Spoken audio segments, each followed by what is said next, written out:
India এটা কি খেললো গাইস, 364 রান অল আউট হয়ে গেল। প্রথমে আমার মনে হচ্ছিল ইন্ডিয়া 450 কি 500 রান করতে পারে, কিন্তু 364 রানের মাথায় তারা অল আউট হয়ে যায়। তাদের লাস্ট 6 উইকেট পরে মাত্র 31 রানে।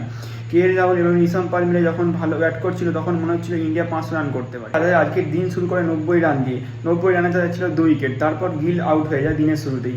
তারপর নামে ঋষভ পাল এবং কেএল রাহুল মিলে দারুণ পার্টনারশিপ করে, দুজনেই করে 100।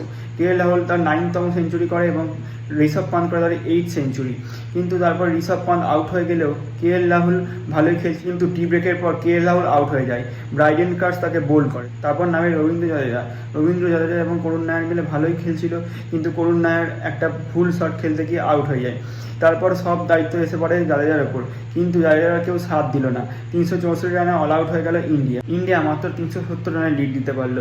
ইংল্যান্ডের টার্গেট হচ্ছে 371 রান। ইন্ডিয়ার জবাবে ব্যাট করতে নেমে ইংল্যান্ড এখন 21 রানে বিনা উইকেট হারিয়ে ব্যাট করছে।